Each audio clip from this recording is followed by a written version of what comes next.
With Season 9 officially underway, and the beginning of the end being its two-part premiere, the one thing we could say about that beginning is the fact that it dropped a lot of references, hints, and basically clues of what's to come. And here, I'm going to mention on the fly, uncut, unscripted, what those moments will be, as well as unlisted. The first moment that I believe is going to occur within the first half of the season, especially more so at the end of the first half, is Twilight and her friends finding out about Grogar's existence. More along the lines of either encountering Grogar for the first time and basically getting a sample of how powerful he is, or finding out by piecing the clues together that there's only one magical being that's powerful enough to free Cozy Glow and Tyrek from a place like Tartarus, and that's when they're going to find out that it has to be Grogar. They're either going to encounter him, or they're going to find out on their own that he's the only being in existence or they know of that could be powerful enough to free Cozy Glow and Tyrek. And they're going to find this out when they get eyewitness reports that Tyrek and Cozy Glow have escaped Tartarus, or more along the lines, have been spotted in certain parts of the Everfree Forest. Another moment another moment that's going to happen that'll probably coincide with it is the revelation of Gusty. Now, like I said in my theory video, I believe that the reason the Tree of Harmony, as of last season, has decided to come alive and become sentient is because it houses the essence, the magical spirit, the soul of Gusty the Great. And I believe very soon in this season, probably more so the second half, to coincide with Twilight and her friends ending the first half on a cliffhanger, finding out about Grogar, the second half to me is going to begin with Gusty's revelation, and she's going to reveal herself in basically Tree of Harmony's Twilight form, and then basically change into her natural form, her real form, and probably explain that the reason she did what she did, basically merging herself with the seed that got planted, was because she knew sooner or later Grogar was going to come back, and she needed to rest up as well as keep an eye out for those that she felt could fight against the darkness, can fight against those that threatened the friendship and the freedom of Equestria. I would not be surprised if that happens and that moment occurs in the second half of the season. If I'm wrong, I'm wrong. But I just feel when you look at this premiere, these are just natural things that are going to happen, moments that are going to occur somewhat in this season.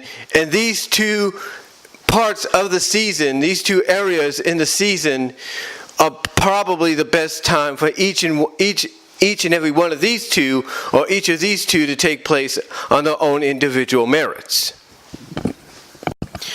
Another thing that has to happen, another moment that we know is going to occur, and I mentioned it when I talked about the first moment that I feel is going to happen, is it's a tradition, but you have to have the heroes get walloped and get the butts handed to them, if you will, by Grogar. You have to have them basically get humiliated. You got to have them get destroyed by Grogar himself to show how powerful he is. That basically magic is not going to be, that the magic they relied on in the past is not going to be enough. And the way you do this is you have the main six use the elements use the magic of friendship of the elements that reside within them to try to defeat him first. And when they see that he's just going to wave that off like that barely even touched him, you can maybe even have him have a line that says that tickles.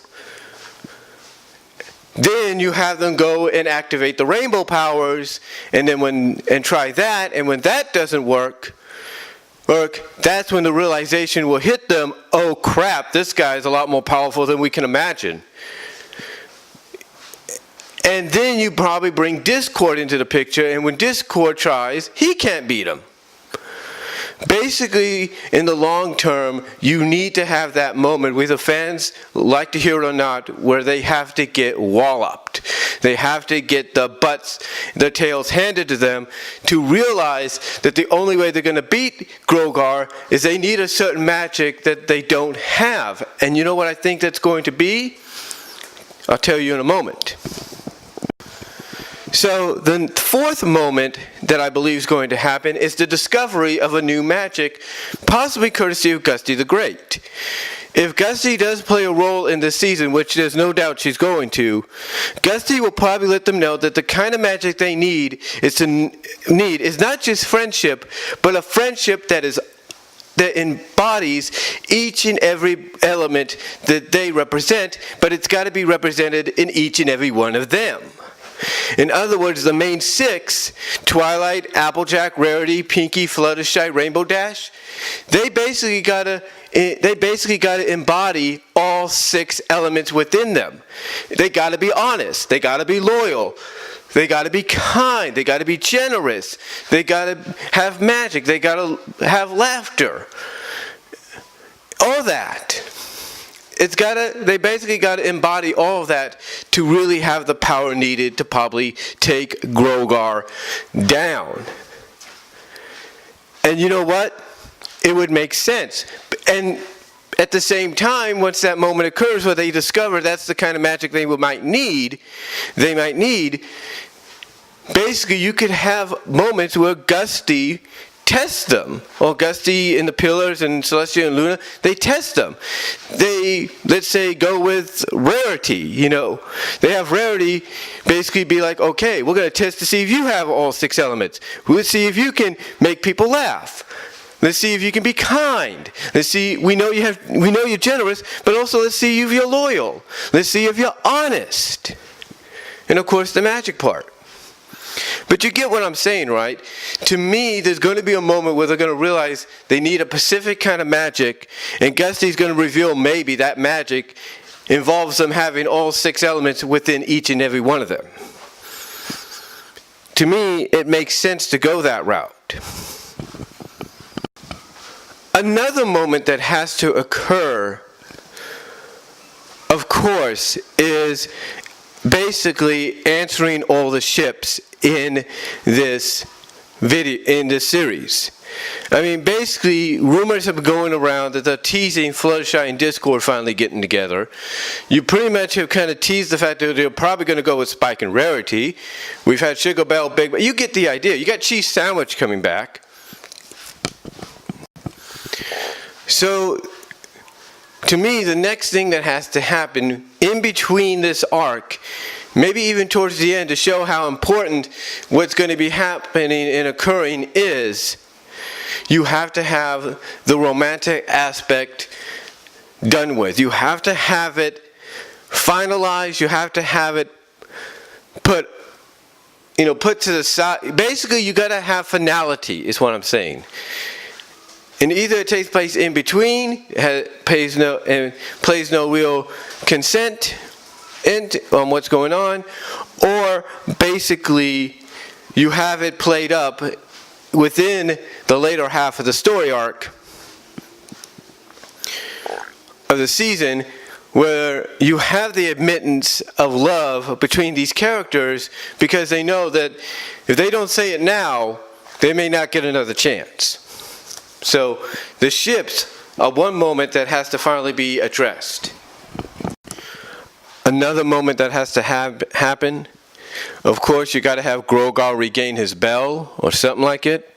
That's a moment that really has to happen to show that not only is he a threat right now, but once he gets his bell, that he'll be an almost unstoppable threat. So the next moment that has to happen, or will probably happen, in my opinion, in this season, is him retrieving his bell or getting back his bell. And by doing so, it would basically poise him as being a very unstoppable threat. Another thing as well that has to probably occur, another moment, is the introduction of the Dark Realm. Hear me out. He talked about the darkness when he brought back Sombra. So to me, you have to introduce the Dark Realm. It was brought up in G1's version of Grogar. So to me, you have to bring that back. You have to bring it back, and you have to maybe make a sacrifice. Have a character that fans actually do like sacrifice themselves by allowing Grogar to throw him into the Dark Realm, and the only way they can be free is if he's defeated. That, to me, is one thing that really is a moment that really has to occur. Another moment, of course, is at the very end of the series. Now, we know that, according to a lot of fans, basically the creative staff is honoring Lauren Faust's one last wish to make Twilight the successor of Celestia and Luna, mostly Celestia. So yes, there's no doubt they're going to go through with that. But I think the moment has to have a twist. And looking at the way the staff is sometimes, I believe we're going to get a twist. The twist is going to be that yes, Twilight will ascend, but then her first order as the ruler of Equestria is to give power and control to its citizens, to the ponies and the creatures that want to live in peace in Equestria, and basically show that they don't need a ruler watching over them all the time, because they've proven that they can take care of themselves and watch each other's backs. So to me, that's a moment. That's a moment that has to happen. That's a moment that, yes, has to happen and will happen, but it has to happen with a twist. One last moment that has to occur, in my opinion, I brought this up again in a video previously, is you have to give us an epilogue-like ending, but an epilogue ending that shows what occurs in the future. This was already brought up in several other shows. One fan even said that Adventure Time did it, and they did. So to me, My Little Pony Friendship is Magic has to set this up. Now, some people are saying the only thing we're going to see is the book closing just like it opened. Yes, that's possible too. But to me, this has to be put in there before they shut the book. Because this could be the epilogue chapter. You know, like a lot of books have an epilogue section, this has to be part of that. So to me, you have to have an epilogue moment that shows what happens years, or in their case, moons, many moons in the future. You have to show us that the main six and the friends have families of their own now, have colts and fillies of their own, what have you, that are carrying on the tradition of friendship being magic and defending Equestria, and learning about friendship by going to Twilight School and being taught, believe it or not, by the young six or older versions of them. And by doing so, you would answer a lot of questions fans would have, maybe about certain, let's say, couples. Like, you would answer a question about Fluttershy and Discord. If you have Discord and Fluttershy show up with a child that's kind of a hybrid of both of them. It's the same with Spike and Rarity. Same with, let's say, Big Mac and Sugar Belle, Mod Pie and Mud Briar, Pinkie Pie and Cheese. You get the idea. You have to have that kind of a moment before you close the book, because they still want to do the book closing portion at the end of the series to close out the series. They have to do that. They have to give us an epilogue moment and show us what occurs in the future by showing us the new generation of ponies and creatures that are carrying on the legacy and the tradition of friendship. So, but honestly, guys, that's one thing I really hope has to happen. Or one moment, I should say, should happen. And should, and probably will. But overall, guys, those are just on these moments that I mentioned. As you probably know, as I said at the beginning, are on the fly, unscripted. But these are just moments that I believe, just by looking at the premiere, and the references and hints and name drops that were, given in that episode, in that premiere, to me, these moments, one that I've listed, that I've talked about, have to happen one way or another. So anyway, let me know what you guys think down below.